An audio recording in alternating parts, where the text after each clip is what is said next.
자, 여러분이 지금 영상을 보고 있는 이 시간 아마 여러분의 창밖에는 태풍이 불고 있을 거예요. 자, 그렇다면 태풍만큼 여러분에게 강력한 피해를 미치는 바로 지각에 의해서 일어나는 자연재해는 무엇일까요? 자, 여러분 안녕하세요. 자, 오랜만에 다시 사회 온라인 수업으로 여러분을 맞이하게 되었어요. 사실 알다시피 갑작스럽게 뉴스나 코로나가 심해가지고 여러분도 많이 걱정도 되고 마음도 불편하겠지만 우리는 어쨌든 수업을 나가야 되니까 한번 오늘은 가벼운 마음으로 많이 안 나갈 겁니다. 바로 교과서 98페이지부터 99페이지까지 간단한 내용만 살펴보고 다음 시간에 좀 많이 나가도록 할 거예요. 자, 그렇다면 여러분은 교과서와 함께 내용 한번 살펴보도록 합시다. 자, 지각 변동에 의한 재해가 자주 발생하는 지역은 이라고 이제 나와 있는데, 여러분이 오늘 포인트로는 화산, 그리고 지진, 마지막으로 지진 해일까지 이 세 가지를 중심으로 해서 왜 발생하는지, 그리고 어느 지역에서 많이 발생하는지 이 두 가지 정도만 확인하도록 하겠습니다. 자, 그렇다면 우선 첫 번째 화산에 대해서 얘기를 할 건데요. 저 여러분의 일생을 살면서 화산을 본 적이 있나요? 난 사실 본 적이 없어. 여러분도 아마 대부분은 화산을 제대로 느껴본 적은 없을 거예요. 우리나라 말고 다른 여러 지역에서 일부분의 지역에서 화산이 보통 나타나고 있는데, 여러분이 화산을 이해하기 위해서는 우선 지구를 조금 이해해야 될 것 같아요. 지구. 선생님이 상당히 그림 실력이 좋지만 여러분은 다시 한번 감탄하면서 한번 그림을 봅시다. 자, 우리나라 산이 있어요. 산이 있고 밑에는 지각이 있겠지. 자, 지각이 있는데 이 지각 밑에는 뭐가 있냐면 저 밑에 멘틀이라고 있을 거예요. 멘틀. 이 멘틀이라는 것은 생각보다 말랑말랑한 무슨 푸딩 같은 역할을 한다고 하는데, 어쨌든 이 멘틀이 가만히 있지 않고 계속 여러 가지 지구의 작용에 의해서 돌고 있다고 합니다. 그래서 이 돌아가는 와중에서 여기에 조그마한 어떤 물질이 생성되게 되냐면 여러분 한 번쯤 들어본 마그마라는 것이 만들어지게 되는데, 아마 뜨거운 액체일 거예요. 이 마그마라는 것이 지구에서 계속 돌고 있다가 갑작스럽게 이 지구에서 약간 균열이 되는, 약간 무너져 있는 이 부분에다가 갑작스럽게 분출되는 이런 현상을 뭐라고 하냐면 바로 화산이라고 합니다. 이렇게 분출돼서 여기가 이제 팡팡 터지면서 나타나는 것을 화산이라고 할 거예요. 자, 그래서 이 마그마가 바깥으로 나오게 되면 뭐라고 하냐면 용암이라고 합니다. 자, 어쨌든 선생님의 그림이 좀 이상하지만 이렇게 이해하면 되는데, 그래서 한번 정리하게 되면, 자, 화산. 자, 화산이라는 것은 어떻게 하면 되냐면 마그마가 지각을 뚫고 나오는 현상을 말해요.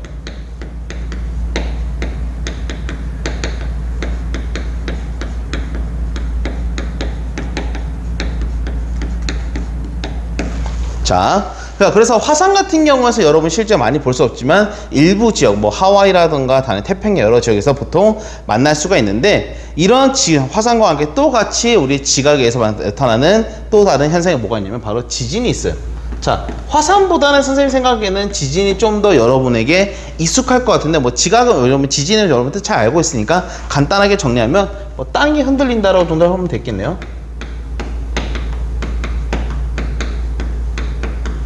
또는 보통은 갈라지는 현상. 선생님 생각에는 아마 땅이 갈라질 정도로만 상당히 지진이 강력한 것을 아마 알 수 있을 겁니다. 자, 그래서 어쨌든 지각 활동에 의해서 나타나는 두 가지 활동이 뭐가 있냐면 바로 화산과 지진, 이 두 가지로 아마 내용을 줄여볼 수가 있을 것 같아요. 자, 그렇다면 이런 화산과 지진 같은 게 왜 발생하는지 아까 화산도 간단히 얘기했지만 지진도 한번 얘기하게 되면, 선생님이 세계 지도를 여기 잠깐 왼쪽에 띄워 놓을 거예요. 세계 지도 안에서 수많은, 여기 원래 지각에는 원래 거북이 등껍질처럼 마치 동그라미 있으면 여러 가지의 모양의 판때기가 있다고 합니다.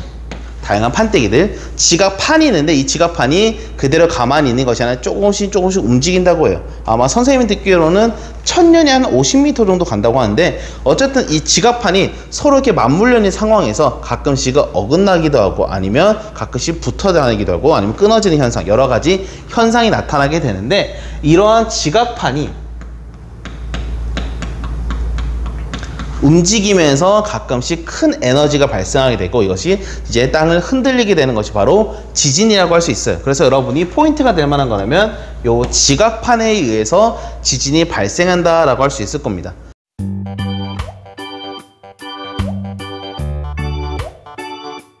자, 그렇다면 선생님 여러분 질문이 있을 거예요. 그러면 이 지각판에 맞물려 있는 이런 부분, 이런 경계선의 지진이 많이 발생한다고 얘기했는데 그러면 여기만 발생하는 지진이? 아니, 그렇진 않아요. 예를 들면 여러분의 신체, 여러분 몸을 생각해봐요. 예를 들면 여러분이 운동을 하게 되면 예를 들면 관절 같은 게 보통은 잘 다치게 됩니다. 보통 이런 부분이 잘 다치는데 그렇다고 뼈 중간이 안 다치냐? 그건 아니에요. 여기 부분도 가끔씩 뽀각하면서 부러질 경우도 생깁니다. 그래서 지각판에서 보통은 지진이 많이 발생하지만 그래도 다른 부분, 예를 들면 우리나라 같은 건 지각판이 경계에 있지 않음에도 불구하고 지진이 가끔씩은 발생해요. 그러니까 세계 어느 지역이든 간에 지진의 100% 안전지대라는 것은 없습니다. 다 있다는 거예요. 어디든. 그래서 그렇지만 여러분이 주요 많이 발생하는 지역을 그래도 알아두는 게 중요해서 주요 발생 지역만 한번 간단하게 정리를 해볼게요. 보통은 원래 지각판의 경계 부근인데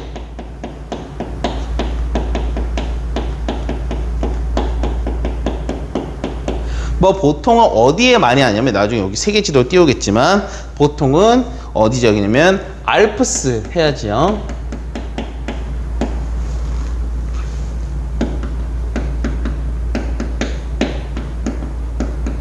조산대라고 보통 표현하기도 해요. 그리고 하나가 더 어디 있냐면 바로 여러분의 가까이 있는 환태평양,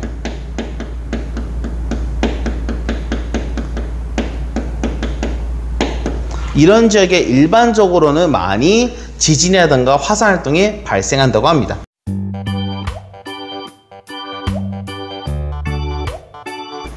자, 그래서 여러분이 한번 시간이 있으면 한번 이 지역들을 한번 살펴보는 게 좋을 것 같아요. 아마 그래서 알프스, 히말라야, 유럽에 있는 알프스 산이 있어요. 스위스죠. 그리고 환태평양은 어디냐면 우리나라 바로 가까이 있는 일본이라든가 미국이라든가 아니면 이게 남아메리카에 있는 칠레 같은 나라, 이런 나라들 지역이 보통은 지진이라든가 화산 활동이 상당히 잦다고 합니다.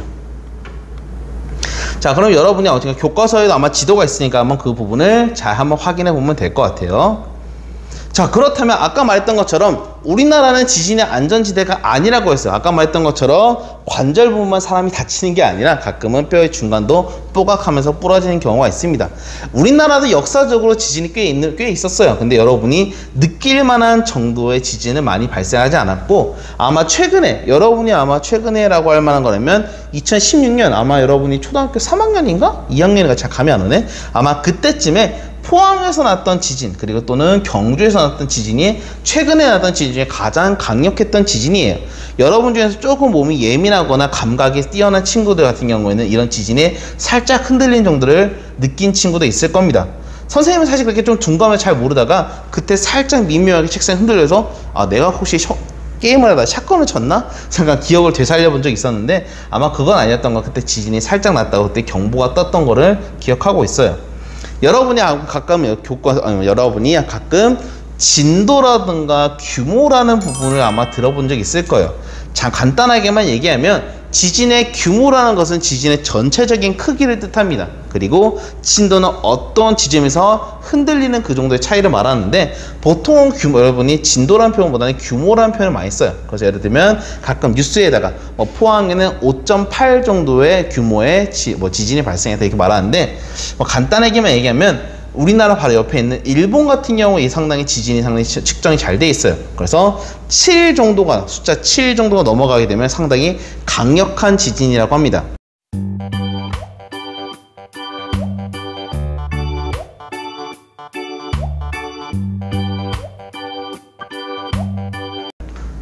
여러분 7 정도 되게 되면 아마 우리나라 동네에 있는 웬만한 건물들은 아마 조금씩 금이 가거나 조금 무너질 수 있는 정도라고 합니다.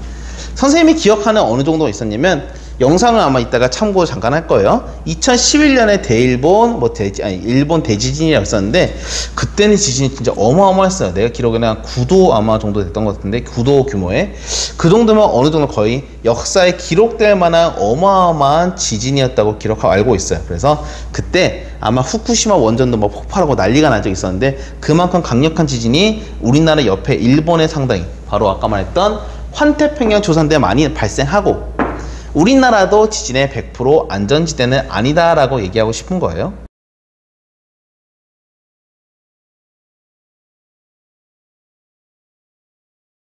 자, 그러면 요거 말고 화산과 지진 말고 여러분 세 번째 배워야 돼. 그게 바로 뭐냐면 여러분이 한 번쯤은 표현을 들어봤던 쓰나미라고 합니다. 원래 쓰나미란 표현 자체는 우리나라 표현 아니고 일본의 표현인데 우리나라 말로 좀 바꾸게 되면 이렇게 해요. 지진 해일이라고 해요.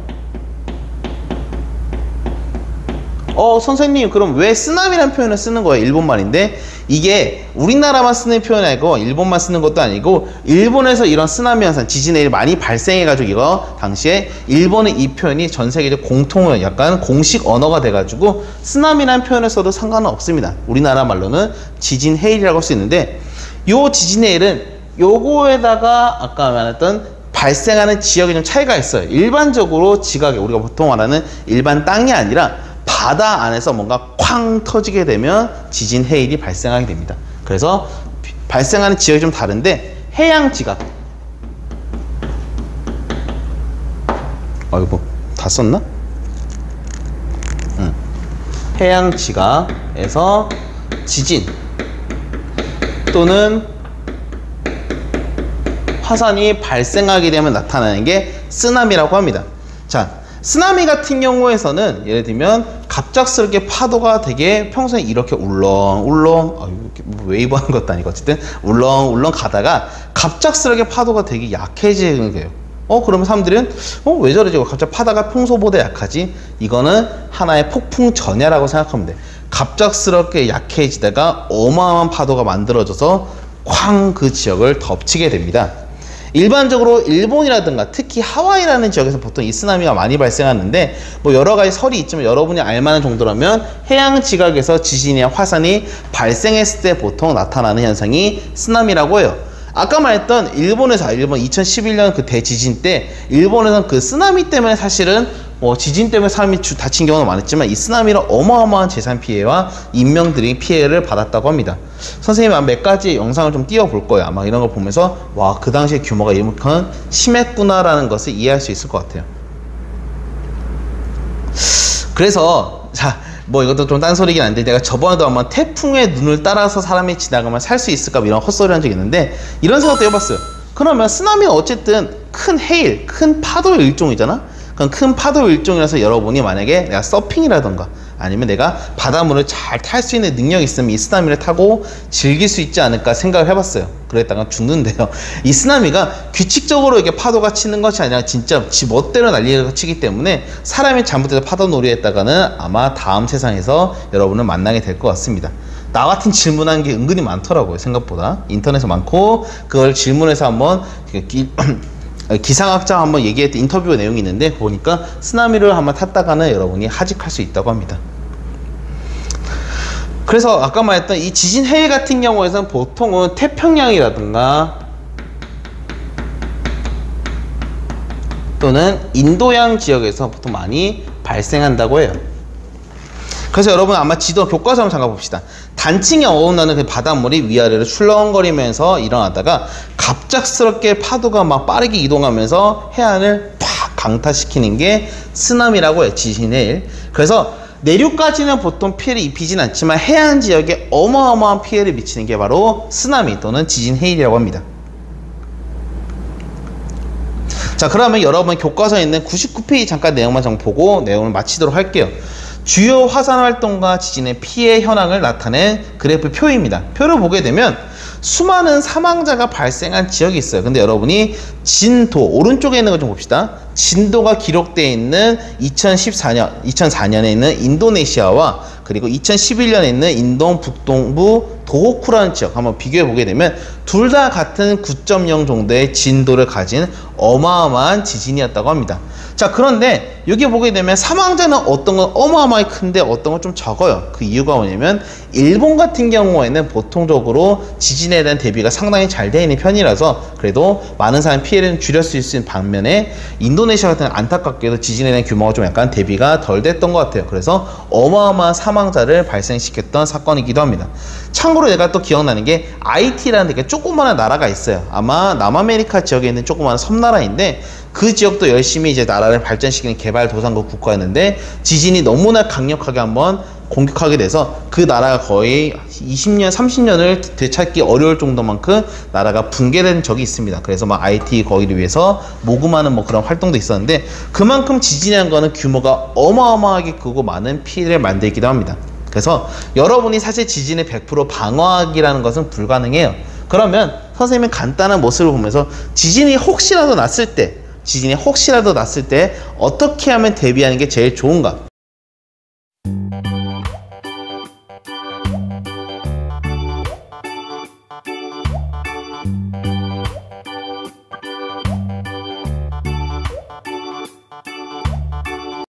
여러분 같은 경우에는 사실 여러분 할 수 있는 거라고는 지진이 만약 발생했으면 갑작스럽게 밖으로 뛰어나가는 것보다는 우선은 집 안에서 자신의 머리를 보호하는 게 가장 첫 번째입니다.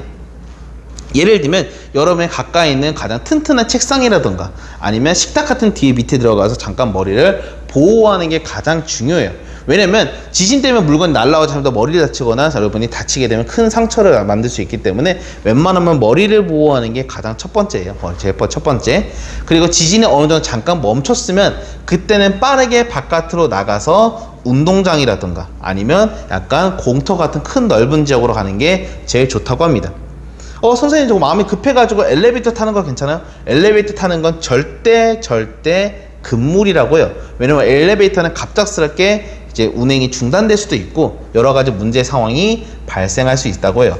여러분이 진짜 위험한 상황이 발생할 수 있기 때문에 엘리베이터는 무조건 타지 않는 게 좋아요. 지진 때는. 그래서 여러분이 자신의 머리를 잘 보호하고 빨리 바깥으로 나가는 게 좋습니다. 예를 들면 벽돌 같은 옆에 여러분 서 있으면 잘못하면 벽이 무너질 수도 있어요. 그러니까 벽 같은 지역도 많이 기대거나 서 있는 것도 상당히 위험하고 웬만하면 아무런 옆에 방해를 받지 않는 넓은 공터에서 자신의 몸을 피하는 게 좋다고 합니다. 그리고 여러분이 여러분이 혹시나 여유가 있다면 가장 빠른 여러분의 가장 아끼는 사람에게 지진이 발생했다고 알려줄 수 있으면 더 좋아요. 왜냐면 지진에 빨리 대비하면 대비할수록 여러분이 느끼는 걸 빨리 대피할수록 자신의 몸을 보호할 수 있는 확률이 기하급수적으로 올라간다고 합니다.